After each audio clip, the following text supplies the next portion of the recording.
Баршаңызға қайырлы күн достар, менің каналыма қош келдіңіздер.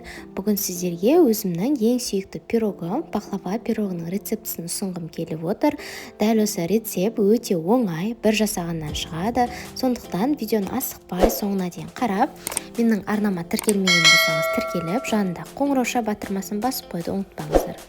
Ең алдымен осылай бөлме температурасында тұрған сары майды ұнға ауната отырып үккіштің көмегімен өткіземіз де, осылай қолдың көмегімен жақсылап үгітіп алатын боламыз. Және де оның үстінен 150 грамм шамамен қаймақ, құрамының барлығын описание бөліміне жазып қалдырып кететін боламын.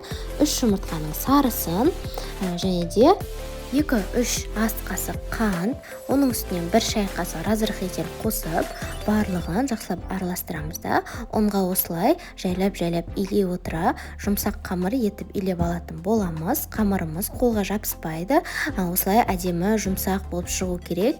Егер де қамырларыңыз қолға жабысып болмай жатса, кішкене ұн қосып жіберулеріңізге болады, себебі әр ұнның тығыздығы әртүрлі болуы мүмкін. Дайын болған қамырымызды 3 бөлікке бөлеміз, екеуін орташалау, біреуін кішкейтайлау қылып бөлеміз. Және де пищевой пленкаға орап, бетін жауып, 5 минутқа тындыруға қойып қоямыз. Кішілеу бөлігін алып, осылай астына үстіне кішкене ұн себелей отыра, оқтаудың көмегімен жаямыз. Және де қызып тұрған пеште табамызға салып, 180 градуста шамамен беті қызарғанша пісіріп алатын боламыз. Қатты ұзақ сақтап жібермеңіздер, себебі бөлініп крошка болып кетуі мүмкін. Менің жағдайымдағыдай духовкаға салып болғаннан кейін бізге осындай грек жаңғағы қажет болады. 300 граммдай шамамен, оны блендердің көмегімен өткізіп аламыз да, бір жерге дайындап қойып қоямыз. Кейбір кісілер пахлаваға дәл осы күйінде сала береді, бірақ та бұл жолы маған ұнамайды, кішкене құрғақтау болады.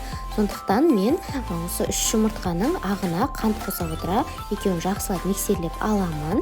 Бізде массамыз осылай аппақ болып көпіруі қажет. Егер біздің қантымыз еріген болса, осылай аппақ болып көпіреді. Оның үстіне жаңағы жаңғақтарды салып, екеуін осылай лопатаның көмегімен кішкене араластырып жібереміз де дайындап қоямыз.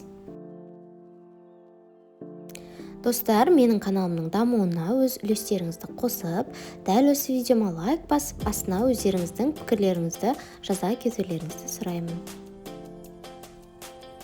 Қамырымыздың үлкен бөлігін алып, тағы да астына үстіне кішкене ұн себелей отыра, осылай төртпіштілеп алыңыздар, сонда жаюға оңай болады.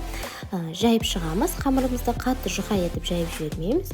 Одан кейін табамызға салып, менде осындай төртпішті форма бар, мен соған пісіретін боламын.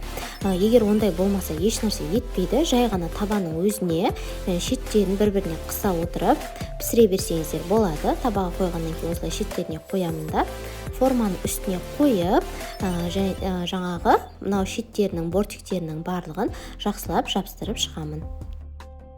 Енді кезекте жаңғақтарымызды көз мөлшермен шамамен 4 ас қасықтай бір бөлігіне салдым, 2-ге бөліп саламыз да, және де лопатаның көмегімен жеңіл іс-әрекеттермен осылай жайып шығамыз.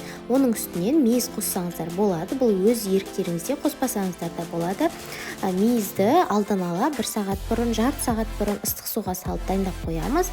Сонда мейіздеріңіз жеген кезде жұмсақ болып, әдемі болып тұрады. Оның үстінен жаңағы пісіріп алған бөлікті салып, оның келесі бетіне тағы да жаңағы жаңғақтарымызды салып, әдемілеп жайып шығамыз.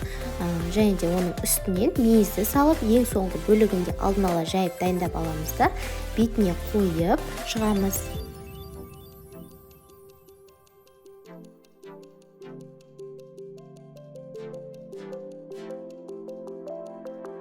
Шеттерінің барлығын кесіп алып тастасаңыздар болады, немесе мен сияқты лопатаның көмегімен іштеріне жай ғана кіргізіп жіберсеңіздер болады. Жаңағыдай жаман көрінбейтіндей кішкене әдемілеп салып шығамыз. Одан кейін біздің формамыз кішкене ажырап кеткен болуы мүмкін. Шеттерін қысып дайындап қоямыз, және де пышақтың көмегімен осылай жай қимылдарды жасай отыра, бетіне көз мөлшерімен сызып шығамыз.